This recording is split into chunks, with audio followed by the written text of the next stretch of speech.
Bismillahirrahmanirrahim. Assalamualaikum warahmatullahi wabarakatuh. Alhamdulillah, kita masih diberi kesempatan untuk kembali bertatap maya di pembelajaran fisika kelas 11 IPA.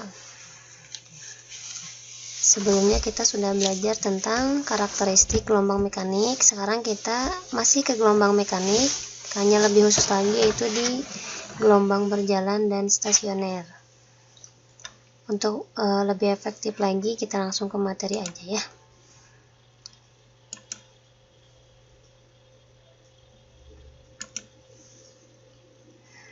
Oke, sesuai dengan peta konsep yang sudah Ibu kasih di pertemuan sebelumnya, bahwa gelombang itu dapat diklasifikasikan berdasarkan amplitudo. Nah, gelombang berdasarkan amplitudo ini dibagi menjadi dua jenis, yaitu gelombang berjalan dan gelombang stasioner atau berdiri, atau juga ada yang menyebutnya dengan gelombang tegak. Itu sama aja ya. Nah, apa bedanya gelombang berjalan dengan stasioner? Kalau gelombang berjalan itu adalah gelombang yang memiliki amplitudo tetap. Jadi, setiap titik yang dilalui oleh gelombang itu sama gitu ya. Contohnya kayak air, kemudian dikasih usikan, dikasih getaran. Nah, kan muncul gelombang ya, riak-riak gelombang air, kayak ombak gitu. Itu kan kelihatan si amplitudonya itu bergerak gitu, berjalan. Kemudian amplitudonya itu kalau tidak ada gaya hambat, tidak ada energi yang menghambat, maka si amplitudonya akan tetap tingginya ataupun lembahnya gitu ya, dasarnya.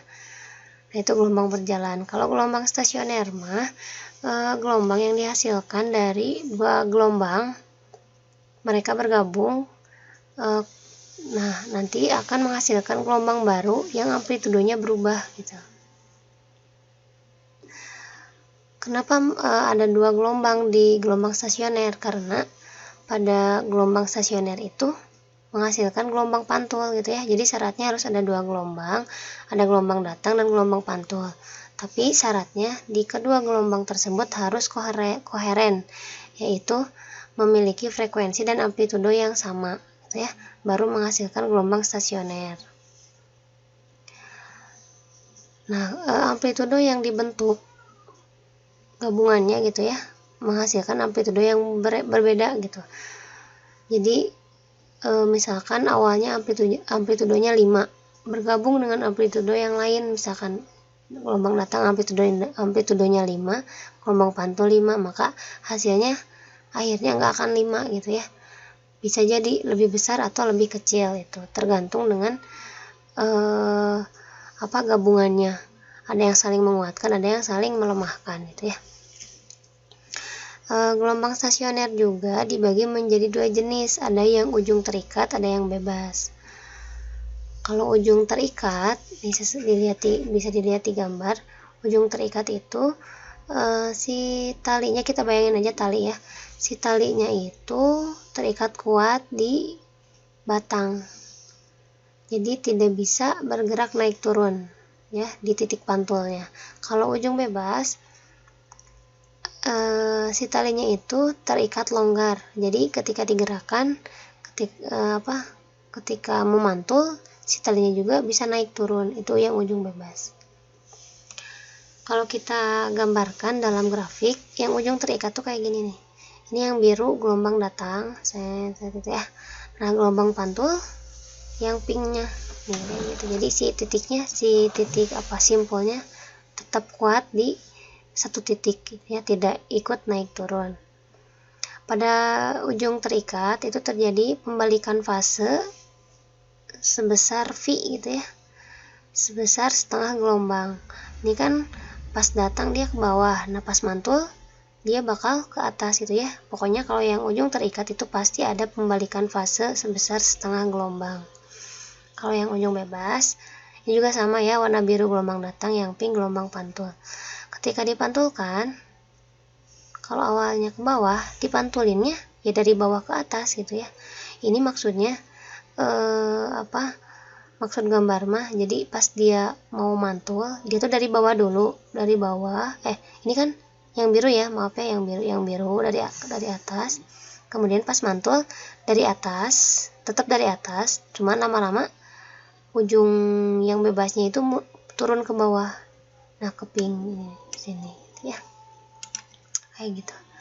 Tapi tetap awal pemantulannya sepase gitu. Kalau misalkan gelombang datangnya nyampe nya atas, maka dia dipantulkan dari atas dulu gitu.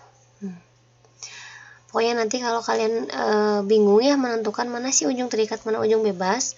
Kalau dari gambar, kalau ujung terikat itu simpulnya mati, kalau yang bebas bisa bergerak naik turun. Terusnya lagi kalau dari persamaan, kalau yang ujung terikat itu ada pembalikan fase ya. Si amplitudenya ada pembalikan fase. Kalau yang ujung bebas itu tidak ada pembalikan fase. Ciri ada pembalikan fase, kalau misalkan ini nih, ke bawah kan amplitudenya negatif. Pas mantul dia ke atas berarti amplitudenya positif. Nah, kalau ada perbedaan tanda positif negatif antara amplitudo itu ya, antara kedua amplitudo, berarti itu ujung terikat. Kalau ujung bebas mah tanda pada amplitudo baik datang maupun pantulnya tetap sama ya. Kalau ke atas ya ke atas positif, kalau ke bawah dua-duanya ke bawah negatif. Gitu. Oke, kita coba ke gelombang berjalan dulu ya. Kita ulas sedikit tentang gelombang berjalan. Nah, ini sebetulnya sudah kita pelajari nih di pekan kemarin, kita review. Dan biar lebih mantep, nanti ada contoh soal ya. Gelombang berjalan. Tadi secara definisi gelombang berjalan itu adalah gelombang yang memiliki amplitudo tetap ya. Setiap titik partikel gelombang memiliki amplitudo yang tetap. Kemudian biasanya secara fisik gelombang berjalan ini terlihat amplitudonya bergerak gitu ya, berjalan seperti gelombang pada air atau gelombang pada tali yang bebas itu yang tidak diikat ujungnya ya. Atau misalkan naonnya atau di kehidupan sehari-hari kita kayak ini buntut kucing wenya, atau sering lihat kucing misalkan lagi ngibas-ngibas ekornya, kan kelihatannya pergerakan si amplitudona gitu ke gelombangna. Nah, itu gelombang berjalan ya. Contoh dari gelombang berjalan kayak gitulah, tali atau misalnya bendera berkibar kan kelihatan ya kibaran anak gitu. Oke. Gelombang berjalan ini memiliki persamaan simpangan Y asin WTKX. Jangan lupa ya, ini bisa positif bisa negatif. Kalau positif, gelombang mendekati sumber getaran. Kalau negatif, gelombang menjauhi sumber getaran. Kalau di sumber lain mah bilangnya gelombang ke kiri, gelombang ke kanan. Tapi ya ke kiri ke kanan ya belum tentu kayak gitu ya. Soalnya dari mana dulu gelombangnya gitu belum pasti ke kanan ke kiri. Tapi yang pastinya kalau yang positif itu mendekati sumber getaran. Kalau yang negatif menjauhi sumber getaran. Cing ibu mau tanya ya, ada nggak sih gelombang yang mendekati sumber getaran? Kan rata-rata yang kita lihat sumber dulu baru gelombang menjauhi gitu ya. Nah, ternyata kalau yang mendekati sumber itu adalah gelombang pantul. Jadi biasanya yang ada positif-positifnya WT plus KX itu secara fisiknya adalah gelombang pantul gitu ya, gelombang yang mendekati sumber. Kalau yang negatif menjauhi. Ini persamaan simpangan nih. Terus kan di sini ada sin WTKX ya. Nah, di matematika kan simbol setelah sin itu biasanya apa? Theta ya, sudut ya. Nah, sama sebetulnya di gelombang juga, setelah sin itu adalah sudut. Tapi di sini dinamakan sudut fase. Nih kita lihat ya di sini. Sin WTKX. WTKX itu bisa diuraikan kan ya, omega itu adalah 2V per T dikali T, kemudian yang K bilangan gelombang diuraikan jadi 2V per lambda. Ini udah ya di pertemuan sebelumnya, coba dilihat lagi catatannya. Kemudian kalau misalkan 2V ini 2V dikeluarkan, maka yang di dalam kurung tinggal T per periode plus minus X per lambda gitu ya. Nah, kalau kita lihat nih rumus ini nih, yang setelah sin kan tadi theta ya, theta sama dengan WTKX atau ini ya 2V ini ya. Nah, ini disebut dengan sudut fase. Jadi sudut fase itu sebetulnya persamaannya nempel di simpangan partikel, di persamaan simpangan gelombang ya. setelah sin itu sudut fase. Terus kalau si 2V nya dikeluarkan, kita cuman mengambil ininya aja nih. 2V itu kan unsur sudut ya, sudutnya dikeluarin gitu, dibuang. Kita ngambil yang T per perioda, X per lambda. Nah ini berubah namanya jadi fasenya aja gitu. Kenapa fase? Karena tadi kan sudutnya udah dibuang yang 2V nya gitu. Atau juga untuk mencari fase bisa juga dengan theta per 2V gitu ya. Pokoknya mah sudut fase dibagi dengan 2V, maka menghasilkan fase. Nah dari sini bisa diturunkan juga jadi beda fase. Kalau beda fase mah perbedaan fase pada 2 titik. Misalkan kita mau meninjau 2 titik di X sama di P misalnya, atau di apa, di A sama P misalkan, berapa sih beda fasenya antara A dengan P. Nah bisa dihitung dengan yang ini, delta X selisih jarak dibagi dengan lambda, atau delta T per T selisih waktu dibagi dengan periode itu ya. Nah ini gelombang berjalan. Ini ada simpangan nih, simpangan partikel. Maksud simpangan partikel teh gini, kan kalau dalam keadaan normal setimbang, si tali lurus ya, sebelum digerakkan itu lurus ya, itu kan setimbang. Nah ketika kalian gerakan, kalian kasih getaran, maka si partikel itu kan akan menyimpang ya ke atas atau ke bawah gitu. Nah berapa jarak simpangan ke atas atau simpangan ke bawahnya gitu, itu namanya simpangan partikel gitu ya, gitu. Jadi simpangan teh artinya teh gitu, sabaraha jauh dia menyimpang dari kondisi seimbangnya gitu. Seimbangnya teh lamun lurus, tah sabaraha nyimpangna ka luhurna ka handapna. Teh rumusna Y asin WTKX gitu nya. Nah terusnya juga kan dia teh bergerak ke atas ke bawah ya. Nah dia juga punya kecepatan, apakah dia menyimpangnya cepat atau lambat gitu, bisa kita cari, namanya kecepatan partikel. Hati-hati, ada juga istilah cepat rambat ya. Kalau cepat rambat mah seberapa besar gelombang merambat, eta mah pergerakan ke kanan atau ke kirinya, eta mah merambat nah gelombangna. Ini mah kecepatan partikel. Kalau kecepatan partikel mah seberapa cepat dia ke atas atau ke bawah gitu ya, seberapa cepat dia bergetar ke atas atau ke bawah gitu.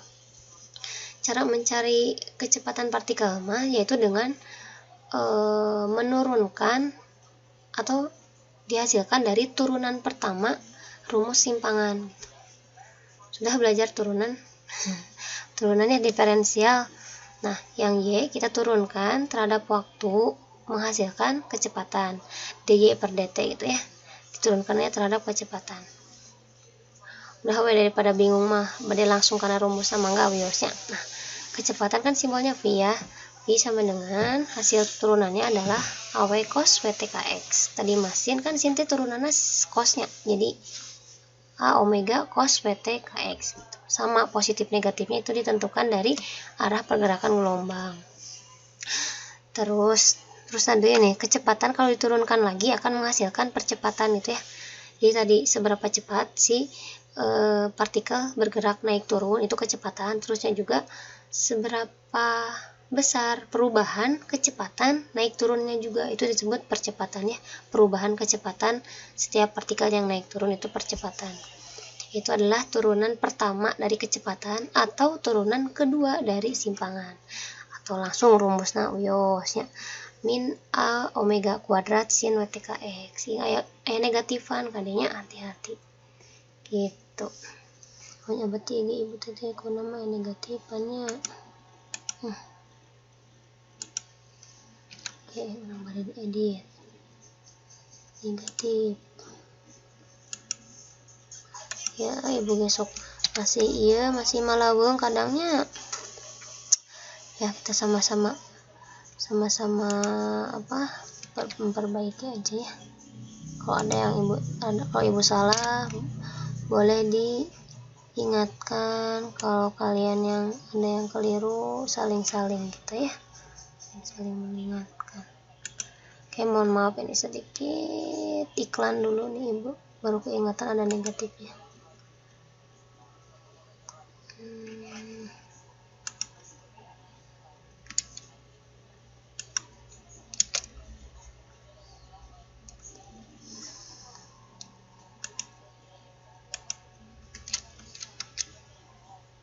nanti kadang kalau kelamaan videonya jadi error.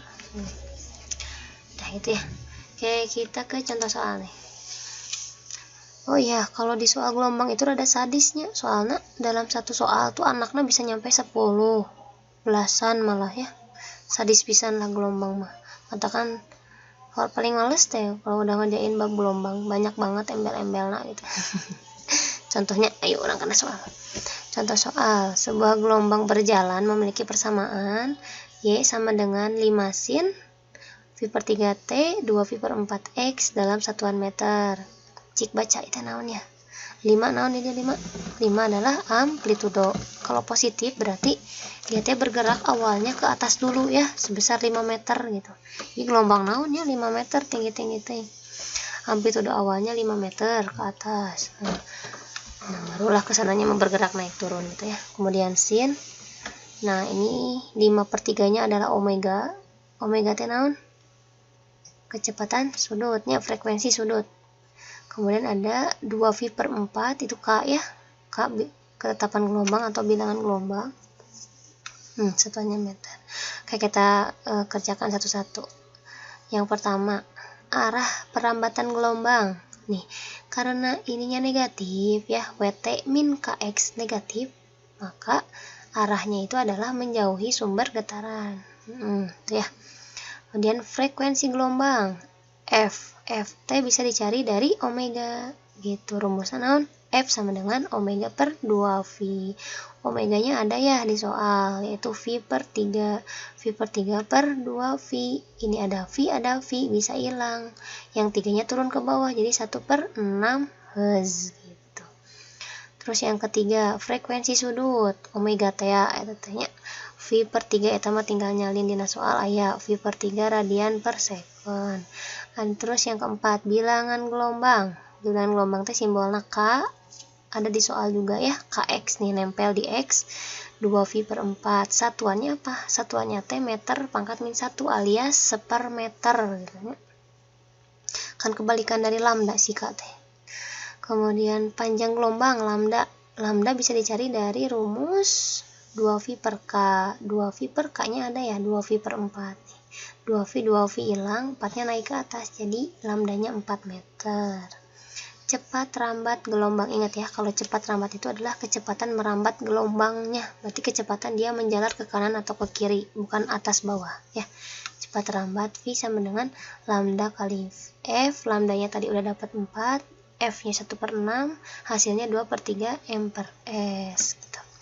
Nah, sekarang yang selanjutnya ditanyakan besar simpangan, kecepatan getar, dan percepatan getar suatu partikel yang berada 1 meter dari acuan dan pada saat waktu 2 second. Nah, kalau yang ini baru kita menghitung simpangan, kecepatan, dan percepatan naik turun si partikel ya, getaran. Nah, oke, yang pertama ada simpangan nih, rumusnya tadinya asin WTKX, tinggal masukin substitusi tah T nah sabaraha, kan ada WTKX nya, T nanti tadi T waktu 2 second, dirubatkan 2 second. Kemudian ada X itu adalah jarak ke partikel yang akan kita tinjau gitu ya. Ini mintanya di 1 meter, berarti masukin 1 gitu. 5 sin ini lah di kotret, biasanya kalian udah jago-jago nih. Kotret disamakan penyebutnya dulu, berarti ini hasilnya sin 1/6 V. V-nya 180 dibagi 6, 30 ya. Berarti 5 sin 30 derajat. Sin 30 derajat berapa? Setengah. 5 kali setengah 2,5 meter. Gitu berarti simpangan. Maksudnya gini ya baca nanti. Simpangan pada jarak 1 meter pada waktu 2 second dia itu menyimpang sejauh 2,5 meter. Artinya dia kan kesetimbangannya lurus, dia menyimpang ke atas sejauh 2,5 meter gitu. Kecepatannya kan tadi A omega cos WTKX, lebetkeunnya substitusi mangga eta mah tiasa dicek ku kalian, hasilna 5/6 akar 3 V M per S gitu. Terus ada percepatan omat nganggo negatifnya, ibu ge tadi aya nu lepat karena di negatifkeun ya atos tuh negatif, lebat-lebatkeun omat aya kuadratan nih A omega kuadrat, masukin hasilnya min 5/18 V kuadrat M S kuadrat. Terus selanjutnya ada sudut fase sudut fase dan fasenya. Sudut fase, oke lah, ibu mah gini lah ya, kalian tolong ini pelajari nih yang 2 poin terakhir, tinggal substitusi aja ke rumusnya. Terus jangan lupa kalau sudut fase itu satuannya derajat, kalau fase itu gelombang ya. Jadi ini artinya sudut fasenya 30 derajat, ini fasenya 0,083 gelombang. Yang terakhir beda fasenya adalah 1 gelombang gitu. Oke lah, nanti kalau ada yang mau ditanyain langsung di grup ya. Oke, selanjutnya ke klasifikasi keduanya, jenis kedua gelombang berdasarkan amplitudo, yaitu gelombang stasioner. Nama lainnya gelombang berdiri atau gelombang tegak. Gelombang stasioner ini dibagi menjadi 2 jenis, ujung terikat, ujung bebas. Nih gambarnya ya, ibu diperjelas nih. Ujung terikat mah si simpulna mati tuhnya. Jadi lamun misalkan mantul, si titiknya tetap diam, si simpulnya tetap diam, kemudian terjadi pembalikan fase. Kalau yang ujung bebas, si simpulnya bebas bergerak naik turun atas bawah. Ketika ada pemantulan tidak terjadi pembalikan fase gitu ya. Untuk persamaan simpangannya sama kayak gelombang berjalan, ini juga punya persamaan simpangan. Nah, rumusnya teh ini nih. Kalau yang terikat 2A sin KX cos WT, ingatnya aya sin aya cos. Lamun ujung bebas 2A cos KX sin WT ya, kade paili nya. Lamun terikat mah sin KX, lamun ujung bebas mah cos KX gitu tah. Ya, hati-hati. Nah, terus di stasioner juga kita mengenal istilah perut dan simpul. Kan tadi ada gelombang datang, ada gelombang pantul. Gabungan datang dan pantul teh menghasilkan gelombang yang kayak gini nih bentuknya nih. Nah, itu ada perut, ini perut ya. Ini perut. Ini simpul mah yang perpaduan ini nih, yang di tengah. Nah, ini perut ke-1, perut kedua, perut ketiga. Jadi di mana patokan perut ke-1 kedua teh, yaitu dari titik pantul. Nah, ini kan titik pantul belah dirinya, jadi disebut hiji teh anu deket sama titik pantul ya, kayak hiji, kedua, ketilu, keempat itulahnya. Ini rumusnya untuk mencari perut ke-1 misalkan. Nah, ini 1/4, cari dulu lambdana 2n plus 1. Lambdanya mah dari simpangan we carina. Lambda kan dapatnya dari K ya. K itu adalah yang nempel sama X. Nah, di sini nih, ini ada K tuh. Di simpangan gelombang ada K. Nanti kita cari lambda baru dimasukin ke persamaan perut sama simpul. Kalau nyari simpul ini rumusnya. Nah, kalau ujung bebas mah kebalikan. Kalau yang 1/4 bla bla bla itu simpul, yang 1/2-nya itu perut itu ya. Jadi inti nama gelombang terikat sama ujung bebas mah si rumusnya teh berkebalikan. Jadi kalian kalau mau ngafalin, kalau mau biar gampang gitu, cukup hafalin satu aja, misal ujung terikat aja, nanti yang ujung bebas tinggal dibalik aja, tinggal dibalik gitunya penggunaannya. Kita ke contoh nih, 2 gelombang menjalar dalam arah yang berlawanan. Ini maksudnya ada gelombang datang sama pantul gitu ya, bertemu dan menghasilkan suatu gelombang tegak. Tentukan letak perut ketiga. Di sini nggak disebutin ini teh ujung terikat apa ujung bebas. Nah, kalian harus bisa itu ya nentuin. Lihat tuh di sini. Ini ada kan 2 gelombang ya. Yang pertama 3 sin, yang kedua min 3 sin. Positif sama negatif. Gelombang datangnya. Oh ini. Negatif ya, negatif. Nah, gelombang datangnya min, gelombang pantulnya positif. Beda fase ya, berkebalikan. Nah, ini berarti masuknya ke dalam ujung terikat gitu. Ujung terikat. Oke, ditanyakannya adalah perut ketiga. Di ujung terikat, rumus perutnya kan 1/4 lambda 2n plus 1 gitu ya. Nah, perut ketiga. Kalau perut ketiga nanti hati-hati nih, n-nya bukan 3. Kan n-nya itu dihitung dari 0, 1, 2, 3. Berarti n-nya itu adalah 2 gitu ya, umat. Kamu diteruskan perut ketiga berarti n-nya 2. Jadi kurangan hiji gitu. Terus lambdanya dicari dari K. Di sini K-nya berapa? K itu adalah yang nempel dengan X. Yang nempel dengan X 3V-nya. 3V adalah K-nya.